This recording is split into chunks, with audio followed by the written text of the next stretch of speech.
세계유산 수원화성. 날씨 좋은 김에 일주하기. 6부. 수원화성 서북강구에서 성곽도시의 보존관리와 경관보호에 대해 각자의 생각을 나누다. 앞에 보이는 시설은 서북강구이다. 화성에는 모두 4곳의 강로가 있다. 서북강구는 팔달산으로 오르는 경사지에서 성벽이 휘어진 곳에 자리잡아 서북쪽 일대가 한눈에 들어온다. 아래층에는 군사들이 머무는 방에 온도를 놓았고 위층은 마룻바닥으로 만들었다. 지금은 사라졌지만 사면에 널빤지 문을 달고 구멍을 내서 적을 감시했다. 강로는 성곽의 비교적 높은 위치에 세워져 주변을 감시하고 휴식을 취할 수 있는 시설이다. 비상시 각 방면의 군사지휘소 역할도 하였다. 아궁이가 있네요. 온돌방이란 뜻이네요. 그럼 어딘가 연통이 있겠죠?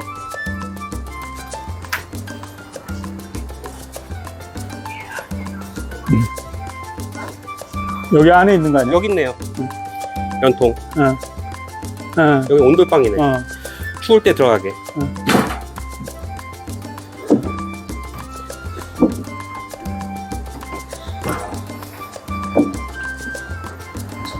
이야, 좋다. 좋아?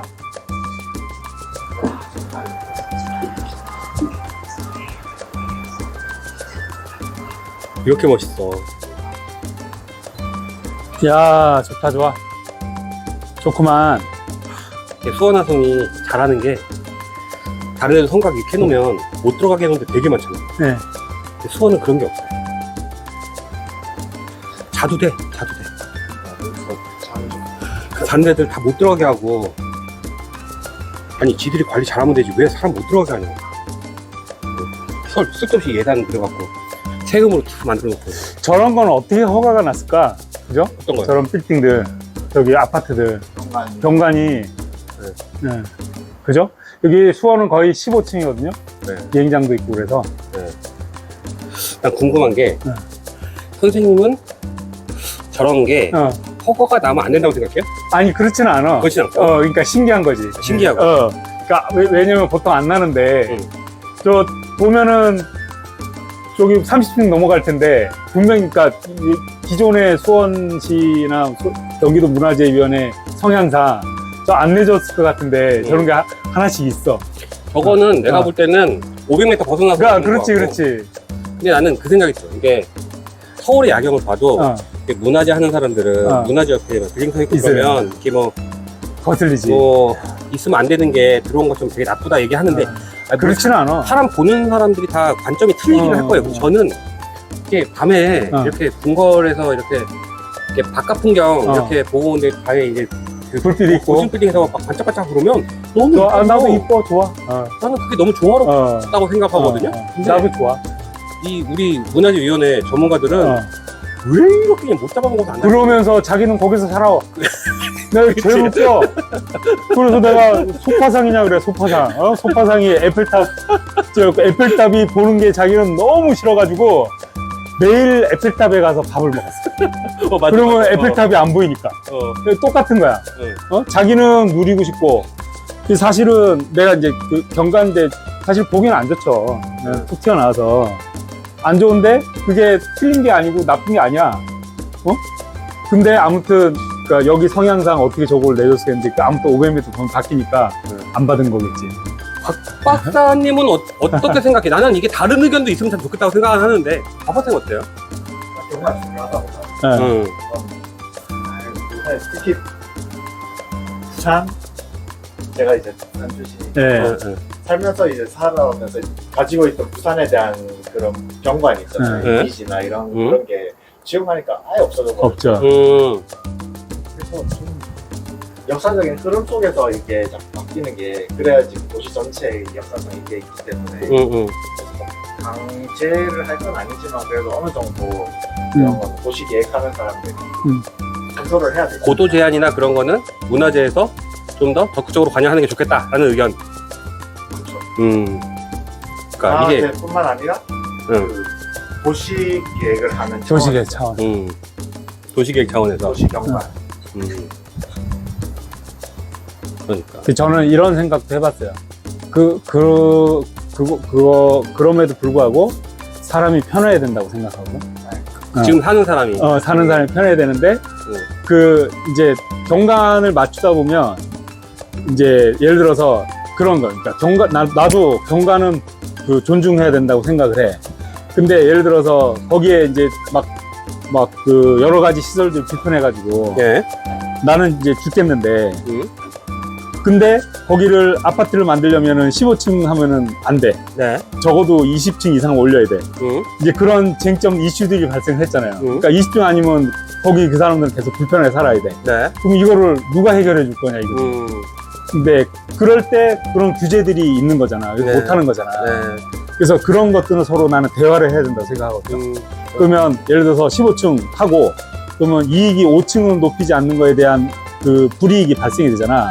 그러면 그런 거를 예를 들어서 문화유산 관련 채권 이런 걸 해서 그 사람들이 이 문화재 때문에 불편을 느끼게 되면 어느 정도 그런 부분들을 지원해줘서 그러니까 이익이 발생하지는 못하지만 손해를 보지 않게끔 해서 생활을 고쳐줘야 개선해야 돼.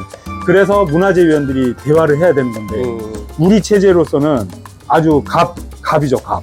그래서 내가 법이고 짐이 곧 나라고 법이고 이런 생각은 버려야 된다. 그래서 소통을 해야 되고 본인들은 하나도 안 불편해. 왜냐면 다 강남에 살기 때문에. 그래서 그 사람들의 불편한 거를 몰라. 왜냐면 가보지 않기 때문에. 그래서 저는 이제 그런 것들 좀 필요하다고 생각합니다. 좋은 생각이다. 문화재가 요새 좀 보고 있는 것 중에요. 인도에 영국이 인도 식민 지배를 문화재 그 보호법이 영국보다 예. 인도에서 먼저 형성이 돼요. 예. 그러니까 그거를 국가 돈으로 문화재를 구입하고 일하고 그리고 뭐 어떤 거는 지속시켜야 되고 이러는 게 영국에는 사람들이 다 사유재산이니까 그거를 컨트롤을 못하는 거예요. 근데 식민지니까 오히려 좀 더 그 법을 적용하기가 쉽고 강제적으로 국가 권력을 이용해서 문화재를 컨트롤하기 쉬웠으니까 인도가 먼저 시작이 그런 그 말인즉슨 참 이게 아이러니해요. 이게 사람들의 자유와 권익을 지켜주기 위해서는 어떻게 보면 이제 문화재는 그만큼 손실될 수도 있는 거잖아요. 맞아요. 그래서 저도 이게 뭐가 옳은지는 저는 아직 정립은 안 됐는데 확실한 거는 너무 이제 자본주의의 자유에 맡겨서 보면 소실될 게 너무 많다. 맞아요. 그렇죠. 저는 그러니까 아파트를 15층만 지어서 내가 내 돈 내고 어차피 만드는 거잖아. 그러면 불편이 감소되잖아요. 그죠? 야, 그러니까 뭐 재건축할 때. 재건축할 때 나는 그런 방법들이 필요한 거지. 왜냐면 20층을 지어서 자기가 불편한 것도 해소하고 이익도 받으려고 하기 때문에 두 가지를 다 얻기 위해서 하다 보면은 못하는 건데 저는 그 이익은 그러니까 내가 불편한 게 먼저 우선순위니까 이익을 생각하지 말고 그러니까 재건축을 하는 거지. 예를 들어서 그러면 불편을 해소하는 거잖아요. 그러니까 아무튼 뭐 이제 그런 이슈들.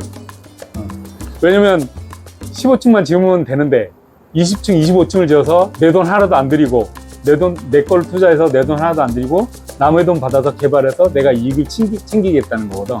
그럼 그런 것들을 이익만 해소해주면 되는 방식으로 바꾸면 되지 않을까. 그런 생각을 해봐. 근데 누가 그러겠어.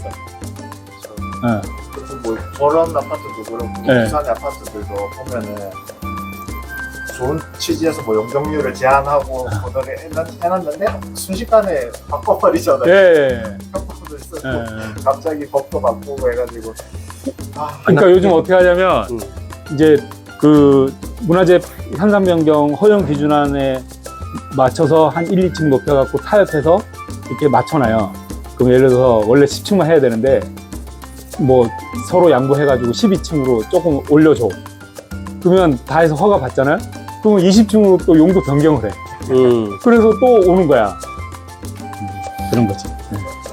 그게 되게 억울한 것 같아. 그러니까 사람들이 억울한 걸 못 참잖아요. 가난한 건 참아도. 근데 왜냐면은 주변에는 보도자료 해놔가지고 다 못 짓게 해놨어.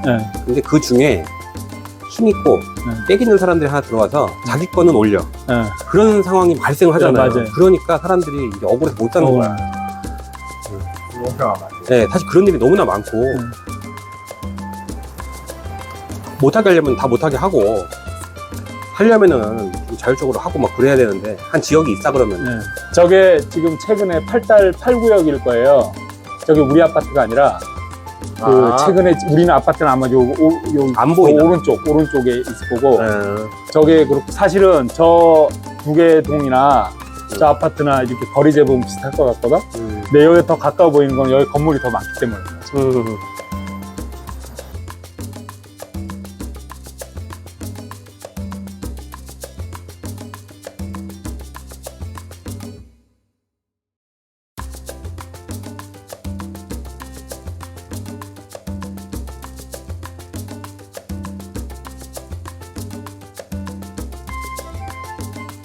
예전에 신혼여행을 이쪽에 왔었거든요. 국내 일주에서. 네. 그래서 둘 다 문화재 파는 사람들이다 보니까 좀 이런 역사 도시랑 그리고 맛집 투어를 구매를 했는데 그때 이쪽 분위기가 되게 압수된 분위기. 지저분했죠. 이제 사람들이 점점 이렇게 문화재를 가치를 생각하는 게 달라져요. 그런지 여기가 좀 발달해가는 곳을 보여줘요. 한번 그래서 계속 대타협을 한 3번을 했었을 거예요. 처음에는 반경 100m 안에 모든 거를 다 사서 그 이제 정비한다는 계획을 세웠는데 그게 생각대로 안 되잖아요. 일단 예산도 없고 그 다음에 그렇게 하면 할수록 나만 안 팔면 내 땅이 더 가치가 올라간다고 생각하니까 안 판 거야. 그래서 거의 못 샀어요. 그래서 이제 어떤 타입을 하냐면 한옥을 지으면 이걸 리모델링을 해서 그러면 한옥을 지으면 지원을 해주겠다. 그렇게 했는데 그것도 실패했어. 그러고 근데 이제 그래서 어떻게 했냐면 그러면 예쁘게 카페를 만들어라. 그러니까 그냥 있는 거 해서 리모델링해서 그럼 지원을 해주겠다. 그래서 지금 그전에는 술을 못 되게 예, 정말 그때 오셨을 때 아마 엄청 지저분했을 거예요. 그 막 빈민촌처럼 막 그랬는데 그래서 3번째가 카페 지으면 예쁜 카페 지으면 해주겠다 하고 공용 주차장 만들고 그렇게 해서 그렇게 서로 이제 대타협을 한 거예요. 예, 근데 이제 웃긴 건 이제 몽촌토성도 마찬가지지만 편의시설에서 접근성이 좋으면 좋지만 이제 그런 게 그게 또 이제 딜레마인 거예요. 이슈가 된 거예요. 그러니까 저기 도성 안에다가 주차장만 만들고 막 다 그래놨잖아. 그러니까 이제 해외에서 공부하고 온 사람들은 도저히 이해가 안 되는 거야. 좀 불편하고 걸어 다녀서 여기를 저기 도성답게 궁궐답게 예를 들어서 문화재답게 이렇게 해야 되는 거지. 그러면은 주차장이든 뭐든 다른 데다 조성해서 걸어오게 해야지. 안에다가 근데 시민들은 그런 거 상관 안 하지. 너무 편한 거지. 주차장이 여기 안에 곳곳에 있으니까. 그래서 어떤 게 더 맞느냐. 이제 그런 거 이슈. 그리고 막 무더기가 됐어요. 그래가지고 주차장 만드는 거. 여기 저번에 밤에 왔는데 사람들이 되게 많다. 네, 그러니까 접근성이 좋으니까. 보기는 좋았었죠. 사람들이 밤에 예를 들어서 경복궁 주차장 세워놓고 그 걸어 들어가는 거 싫어서 안 가는 사람 많아. 맞아요. 갈까요 이제? 뷰가 너무